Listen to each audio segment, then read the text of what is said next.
All right, build update after I just got done with the life. I have to change the exhaust pipe. That's going to be a risk factor for another day because that's a really big pain. But I got to bolt the engine down, get that exhaust pipe off, or the other way around. I got to put a PTO pulley underneath it because I got the main pulley for the drive underneath it. I just don't have the PTO for it yet. I want to install some taillights on it. I got taillights here that I can put on it. They're from Maynard's. They got chrome around them, make it look classic. And as for the front headlights that this thing has, they got chrome around them, look classic too. But enough of that. Back to the engine.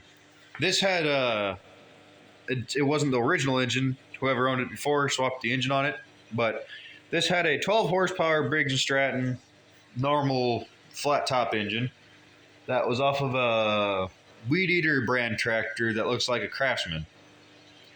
I had this Vanguard 15 horsepower laying around, so I decided to put it on that because I seen the 1015 on it, and I figured it's a 10 is the frame size and 15 is the horsepower. So it's the closest thing that I'm going to get to what it originally had on it. It's the same year, or same-ish years. It's the same time period, to be honest. All that's different is it's not a Kohler. I'm pretty sure this thing would have had a Kohler originally. I'm not reading all that because, well, I don't have patience for reading. Another thing that caught my eye about it that made me kind of want it was the fact that it has a 5-speed transmission plus reverse. That's not bad. Most of the Cubs that I find around aren't 5 speeds.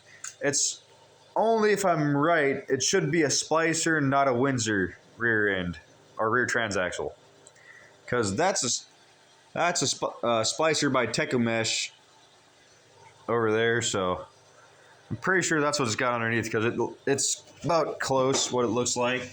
You can see it a little bit down there. Don't mind the ice skating ring on top of that water. It froze in Illinois today. But I also got to straighten that out and, like I said, find the PTO and find the belts and stuff. But other than that, that's going to be a nice tractor when I'm done with it. But I know the real tractor, the real Cub Cadet that you guys want to know about, the one that I didn't really talk about in my life because, well, I was trying to get that somewhat done and I procrastinate a lot because of ADHD. But anywho, this tractor. I'm almost to the point where I can put these front wheels on it underneath there. I gotta flatten my cuts out so they're not cockeyed when I go to weld it onto here. That's why I got that big arse welder. Because that's some thick gauge steel and that's some thick gauge steel, and I want to make two of these so I can make one and sell one, just so I can see how good they would go and maybe sell it to someone that knows what they're doing when it comes to business strategy. Anywho, I want to weld this inner pipe onto here, put these bushings on here. I know it's not the right way to do it, but I'm going to constantly keep grease on it, and the only time I'm going to drive this tractor is either in parades or up and down to work, which is 2 blocks away. So that's not much turning. It's a straight shot. Other than that, my next one's going to have thrust bearings on it when I can find them. Probably Menards or somewhere. If you guys can tell me about where I can get some thrust bearings for a about yay big pipe. It's got to go around that completely. Feel free to leave that in the comments. But other than that, this edition's going to have the machine bushings on it from Runnings in Illinois. It's also got Deatstone Duramax tires from Walmart on 1964 Alice Chandler trailer rims, as well as more stuff from Runnings. Those are 2 front wheels off of a wheel cart. Eventually they're going to be solid rubber tires, but for now I got the aired up tires just for mock-up.